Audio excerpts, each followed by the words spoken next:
लखनऊ में एक बड़े अधिकारी की नाबालिग बेटी ने अपनी मां और भाई की हत्या कर दी। 16 साल की लड़की जो कि खुद एक नेशनल लेवल की शूटर है, मुख्यमंत्री आवास के पास रेलवे कॉलोनी में ये जो सनसनीखेज डबल मर्डर हुआ, उसके पीछे की कहानी 100 सेकंड में जानिए। बाथरूम के शीशे पर लिखे इन दो शब्दों के पीछे की कहानी बड़ी भयावह है। इसके पीछे दो हत्याएं हैं, मां और बेटे की हत्या। लेकिन सबसे सनसनीखेज बात यह है कि हत्या की आरोपी बेटी है। नेशनल लेवल की शूटर 16 साल की नाबालिग लड़की ने अपनी मां और भाई की जान ले ली। इस वारदात को अंजाम देने से पहले लड़की ने बाथरूम के शीशे पर डिस्क्वालिफाइड ह्यूमन लिखा। निश्चित तौर पर ये दो शब्द किसी नकारात्मक सोच की ओर ही इशारा कर रहे हैं। बताया गया है कि लड़की डिप्रेशन की शिकार है। आरडी वाजपेयी रेलवे के सीनियर अधिकारी हैं और दिल्ली में रहते हैं। पत्नी, बेटा और एक बेटी लखनऊ के इसी घर में रहते हैं। पुलिस के मुताबिक शूटर नाबालिग लड़की ने सोते वक्त मां और भाई को अपनी राइफल से मार डाला।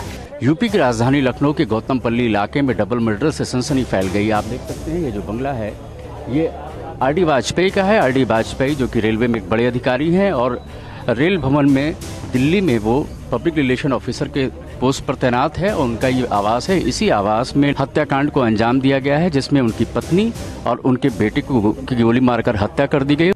वारदात को अंजाम देने के बाद उसने अपनी नानी को फोन कर घर बुलाया। शुरू में ऐसा लगा कि ये किसी बाहरी अपराधी की करतूत है, लेकिन बेटी के पूरी तरह से सुरक्षित होने से शक पैदा हुआ। यहाँ पर दो बॉडीज मिली थी। एक यह सूचना आई थी कि किसी ने गोली मारकर उनकी पत्नी की और उनके बेटा की, पत्नी श्रीमती मालिनी वाजपेयी और बेटा जो 16-17 वर्ष का था, उसकी हत्या कर दी गई है। तो यहाँ आने पर तुरंत डीजीपी साहब आए थे, पूरी टीम आई हुई थी, फोरेंसिक्स की टीम आई हुई थी, डॉग स्क्वाड आया था, क्राइम ब्रांच आई थी। पुलिस अब घटना के पीछे की वजहों को समझने में जुटी है। सीसीटीवी भी खंगाला जा रहा है। नौकरों से पूछताछ कर मामले को समझने की कोशिश भी हो रही है कि लड़की ने आखिर ऐसा क्यों किया।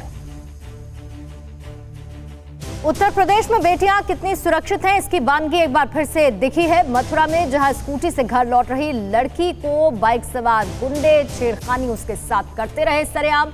आपको दिखाते हैं कि यूपी में बदमाश कैसे कानून से बेखौफ हैं और इसके नतीजे में बेटियों को क्या कुछ झेलना पड़ता है। सीसीटीवी कैमरे में कैद इस हैवान को पकड़ना यूपी पुलिस के लिए चुनौती है। इसे ताउम्र याद रहने वाली सजा दिलाना यूपी पुलिस की जिम्मेदारी है।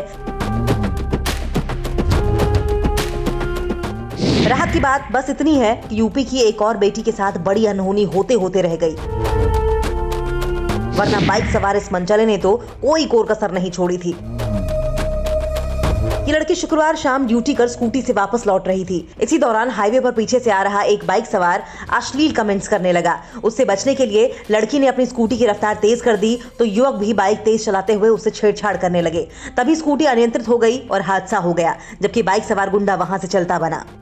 मैं जब आ रही थी अपने ऑफिस से शाम के टाइम, तो एक लड़का आया था मेरे पीछे बाइक पर, वो बदतमीजी से बोल रहा था। फिर मैंने अपनी स्कूटी थोड़ी तेज़ दौड़ाई कि इससे ये पीछे हट जाए, लेकिन वो हटा नहीं। मेरे साइड में बगल में स्कूटी उसकी चलती रही और उसने मेरी शर्ट खींची और मेरी स्कूटी डिसबैलेंस हो गई। फिर मैं प्रकाश फैमिली ढाबा यहाँ पर आके गिर गई।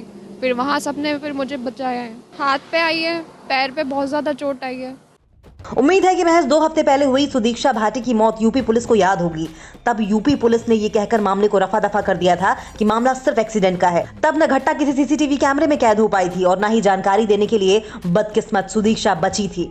अब यूपी पुलिस के पास सीसीटीवी फुटेज है और सामने घटना को बताने के लिए खुद एक और पीड़ित बेटी खड़ी है।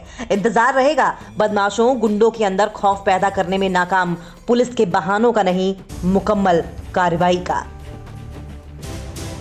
फिक्र आपकी, सोमवार से शुक्रवार रात 9 बजे सिर्फ TV9 भारतवर्ष पर।